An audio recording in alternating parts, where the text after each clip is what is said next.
Hello friends, आप सभी का अपने चैनल एजुकेशन वीके में स्वागत है। फ्रेंड्स, इस वीडियो में मैं इंडियन पॉलिटी का 1000 प्लस क्वेश्चन का सीरीज लेकर आने वाला हूं, जिसका यह पार्ट 1 है। फ्रेंड्स, ये सभी क्वेश्चन वन लाइनर हैं। सारे क्वेश्चन इम्पोर्टेंट हैं क्योंकि ये सभी क्वेश्चन किसी न किसी एग्ज़ाम में पूछे गए हैं। सभी रिपीटेड क्वेश्चन हैं। आपको बता दूं फ्रेंड्स कि किसी भी एग्ज़ाम में 60 से 70% जो होते हैं पूछे गए प्रश्न ही रहते हैं और 30 से 40% जो हैं कि नए प्रश्न रहते हैं। तो चलिए फ्रेंड्स, ज़्यादा समय नहीं लेते हुए वीडियो को शुरू करते हैं। वीडियो में आगे बढ़ने से पहले बता दें कि यदि आप मेरे चैनल में नए हैं तो चैनल को सब्सक्राइब कर लेंगे, साथ ही बेल आइकन को प्रेस कर लेंगे ताकि इस तरह का जो वीडियो आए उसका नोटिफिकेशन आपको मिल जाए। और यदि आप इस वीडियो का PDF पाना चाहते हैं तो आप हमारे TG यानी कि टेलीग्राम ग्रुप को ज्वाइन कर लें, जिसका लिंक हमारा डिस्क्रिप्शन बॉक्स में दिया गया है। वहां पर PDF प्रोवाइड करा दी जाती है। और यदि आप हमारे फेसबुक पेज से जुड़ना चाहते हैं तो आप हमारे Facebook page JSSC and JPSC mission को सर्च करेंगे और वहां से आप ज्वाइन कर लेंगे।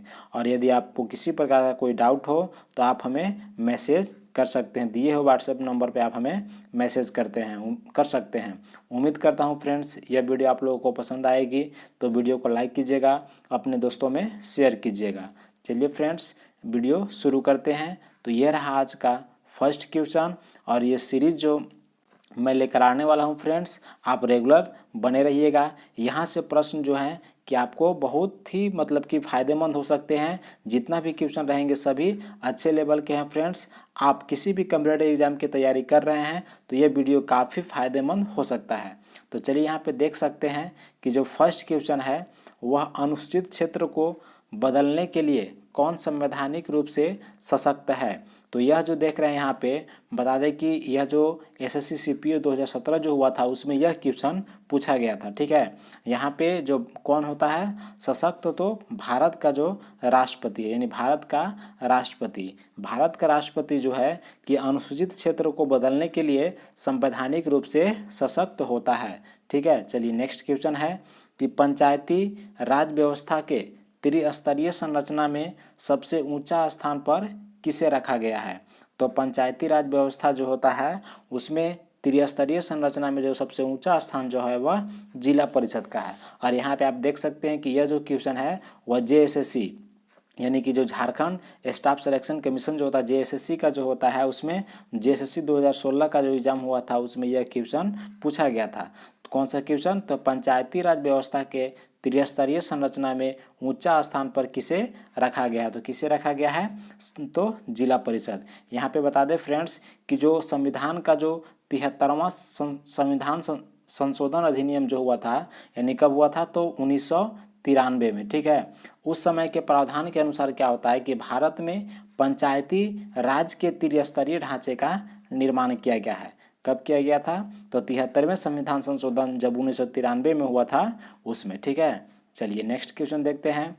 भारतीय राजनीतिक दल NCP का पूरा नाम क्या है। तो NCP का पूरा नाम है नेशनलिस्ट कांग्रेस पार्टी। ठीक है, यहाँ पे आप लोग बगल में देख सकते हैं, सबका यहाँ पे लिखा हुआ फ्रेंड्स।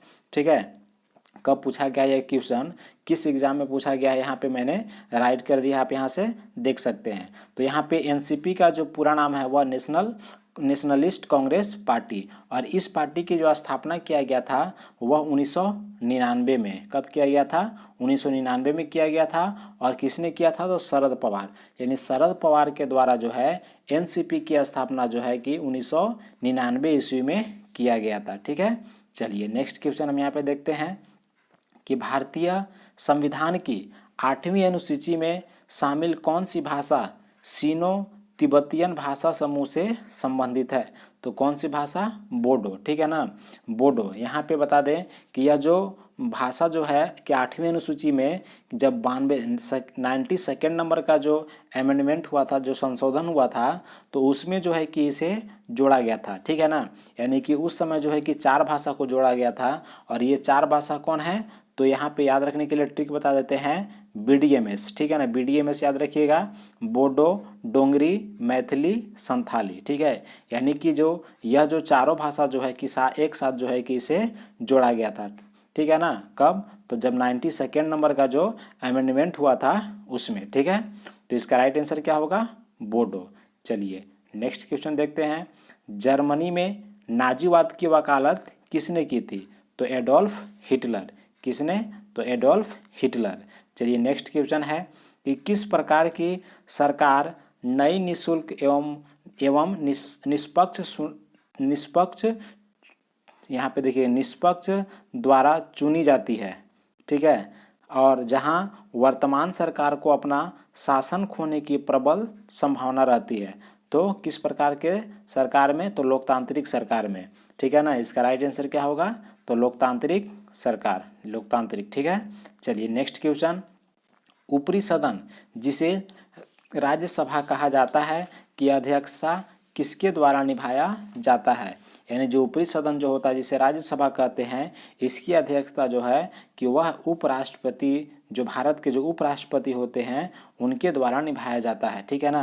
यानी ऊपरी सदन का जो मतलब उपराष्ट्रपति जो होते हैं वह राज्यसभा का पदेन सभापति होते हैं, ठीक है ना, पदेन सभापति होते हैं। और राज्यसभा का एक अस्थाई सदन होता है, मतलब राज्यसभा जो है कि एक अस्थाई सदन है, और इसे जो है कि उच्च सदन भी कहा जाता है, यानी राज्यसभा जो है उसे उच्च सदन भी कहा जाता है। चलिए नेक्स्ट क्वेश्चन यहाँ पे देख रहे हैं कि भारत का संविधान मूल रूप से कितने भागों में विभाजित था? तो भारत का जो संविधान था वह मूल रूप से कितने भागों में विभाजित था? तो 22। यहाँ पे बता दूं आप लोगों को कि जब भारतीय संविधान यानी कि 26 नवंबर, कब? 26 नवंबर 1949 को पारित हुआ था। आप लोगों को पता है कि जो भारत का जो संविधान है यानी भारतीय संविधान 26 नवंबर 1949 को पारित हुआ, तो उस समय जो है कि भाग कितने थे? 22 भाग थे और 395 अनुच्छेद थे और 8 जो था वह अनुसूची था। लेकिन वर्तमान में जो है इसे बढ़ा कर 25 जो है कि भाग कर दिया गया है और 448 अनुच्छेद कर दिए गए हैं। और कितने अनुसूचियां हैं? तो 12 अनुसूचियां हैं, ठीक है ना, वर्तमान में। ये आप लोग याद रखिएगा, ठीक है। चलिए नेक्स्ट क्वेश्चन देखते हैं, भारतीय संविधान के अनुसार विधानसभा में निर्वाचित होने वाले सदस्यों की अधिकतम संख्या की सीमा क्या है? तो इसमें जो अधिकतम संख्या जो है वह कितना? तो 500, यानी कि अधिकतम पूछा जाए तो 500 है और न्यूनतम है कितना? तो 60 है, ठीक है। यानी 60 से कम नहीं होना चाहिए और 500 से भी अधिक नहीं होना चाहिए। लेकिन एक्सेप्शन यानी कि कुछ मतलब कि अपवाद में कुछ ऐसे स्टेट हैं जहाँ पे मतलब कि 60 से कम होते हैं। जैसे आप लोगों को बता दें पुडुचेरी में जो है कि जो मिनिमम जो संख्या होती है न्यूनतम वह 30 है, और सिक्किम में जो है कि 32 है, और गोवा और मिजोरम में जो है कि वहाँ पर 40 है। ये अपवाद में ये ठीक है ना। और बाकी सभी स्टेट में जो है कि न्यूनतम जो होता है 60 होता है, ठीक है। चलिए नेक्स्ट क्वेश्चन देखते हैं यहाँ पर, भारत के संविधान ने किस देश के संविधान से मौलिक कर्तव्यों को अपनाया है? तो जो भारत का संविधान है उसमें जो मौलिक कर्तव्य हैं यानी कि जो फंडामेंटल ड्यूटी जो हैं कि वह रूस से अपनाया गया है। कौन से देश से? तो रूस, ठीक है ना। चलिए नेक्स्ट क्वेश्चन देखते हैं, भारत के कौन से संशोधन द्वारा भारत के संविधान में सूचीबद्ध मौलिक अधिकारों की सूची में से संपत्ति का अधिकार हटा दिया गया है? तो संपत्ति का अधिकार जो है कि मौलिक अधिकारों की सूची में पहले शामिल था, लेकिन जब 44वें संविधान संशोधन हुआ उस समय जो है कि इसे हटा दिया गया था, ठीक है ना। कौन से संविधान संशोधन में? तो 44वें। और यह जो 44वां संविधान संशोधन था वह कब हुआ था? तो 1978 में हुआ था। और उस समय जो पीएम थे कौन थे? तो मोरारजी देसाई, ठीक है ना। कौन थे? मोरारजी देसाई, ठीक है। चलिए नेक्स्ट क्वेश्चन देखते हैं, अनुच्छेद 356 के अंतर्गत जारी आपातकाल की घोषणा का संसद द्वारा कितने दिनों के अंदर अनुमोदन आवश्यक है? तो यह जो अनुमोदन की जो दिन की जो संख्या वह कितने दिन होती है?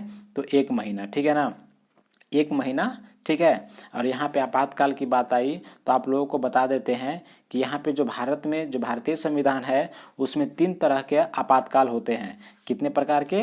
तो 3 प्रकार के। आप लोग को पता होगा, जो नहीं पता है तो आप लोगों को बता देते हैं कि जो पहला जो है कि वह अनुच्छेद 352 में, कौन सा? जो आर्टिकल यानी अनुच्छेद जो 352 है उसमें जो है कि राष्ट्रीय आपातकाल यानी कि नेशनल इमरजेंसी, ठीक है ना।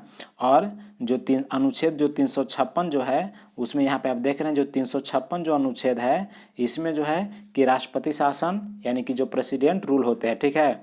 और एक जो होता है आपातकाल वह वित्तीय आपातकाल जिसे अनुच्छेद 360 में रखा गया है। यानी कि यहाँ पर बता दें कि जो आपातकाल जो होते हैं भारतीय संविधान के अनुसार तो 3 प्रकार के, एक राष्ट्रीय आपातकाल, दूसरा राष्ट्रपति शासन और तीसरा वित्तीय आपातकाल। आप लोगों को बता दूं कि जो वित्तीय आपातकाल है वह अभी तक भारत में एक बार भी नहीं लगा है और भगवान करे कि यह जो वित्तीय आपातकाल है वह कभी न लगे। और बता दें कि जो राष्ट्रपति जो शासन होता है यानी कि जो प्रेसिडेंट रूल है वह भारत में जो है कि बहुतों टाइम्स जो है कि लग चुका है, यानी कि 100+ बार ये जो है कि लग चुका है, क्योंकि ये जो है कि अलग अलग राज्यों में जो है कि अलग अलग समय पर लगते रहती है। और जो राष्ट्रीय आपातकाल है जिसे कि अनुच्छेद 352 में रखा गया है तो इसमें जो राष्ट्रीय आपातकाल जो है कि यह अब तक 3 बार लग चुके हैं। कितने बार? 3 बार। तो 3 बार कब कब लगे हैं? तो पहला जो लगा था वह 1962 में लगा था। कब? तो 1962 में जब चीन का युद्ध हो रहा था, चीन के साथ जब युद्ध हो रहा था उस समय जो है कि राष्ट्रीय आपातकाल लगा था। और दूसरा जो लगा था वह 1971 में, जबकि जिस समय कि पाकिस्तान से युद्ध हो रहे थे, ठीक है। और जो तीसरा बार जो लगा था वह 1975 में, जिस समय कि इंदिरा गांधी जो लगाए थे। और उस समय ये जो इंदिरा गांधी जो थे वह क्या थे? पीएम थे, यानी कि प्राइम मिनिस्टर थे, ठीक है। चलिए नेक्स्ट क्वेश्चन देखते हैं। क्या है कि भारतीय संविधान के अंतर्गत युद्ध शांति की घोषणा करने के लिए विधिक रूप से कौन सक्षम है? तो इसके लिए जो विधिक रूप से जो कौन सक्षम होता है? तो संसद, ठीक है। चलिए नेक्स्ट क्वेश्चन, भारत की संविधान सभा कब स्थापित की गई थी? तो भारत की जो संविधान सभा है वह 1946 ईस्वी में स्थापित किया गया था। आप यहाँ देख रहे हैं कि यह जो क्वेश्चन है वह झारखंड द्वारा जो 2017 का एग्जाम हुआ था उसमें यह पूछा गया था। चलिए यह है लास्ट क्वेश्चन फ्रेंड्स आज का। यहाँ पे जैसे देख रहे हैं कि संविधान के भाग 3 में मौलिक अधिकारों को किसके द्वारा निलंबित किया जा सकता है? तो यह जो है कि राष्ट्रीय आपातकाल के दौरान जो है कि राष्ट्रपति के द्वारा इसे निलंबित किया जा सकता है। अभी हमने आप लोगों को राष्ट्रीय आपातकाल के बारे में बताया कि यह अनुच्छेद कौन से में है? तो 352 में जो है कि इसका वर्णन किया गया है राष्ट्रीय आपातकाल के बारे में, ठीक है ना। तो ये था आज का लास्ट क्वेश्चन फ्रेंड्स। उम्मीद करते हैं वीडियो पसंद आई होगी। अगर वीडियो पसंद आई तो वीडियो को लाइक कीजिएगा और अपने सभी दोस्तों में शेयर कर दीजिए फ्रेंड्स, ताकि अधिक से अधिक लोग जो है कि हमसे जुड़ सके। इस तरह का यह जो वीडियो का सीरीज है मैं आप लोगों के लिए कंटिन्यू लाते रहूँगा फ्रेंड्स। बस आप लोगों को ये इतना करना है कि सभी ग्रुप में इसे शेयर कर देना है और वीडियो को लाइक करना है। यदि आपका कोई डाउट हो, कोई सुझाव हो तो आप हमें कमेंट बॉक्स में दे सकते हैं। Thanks for watching.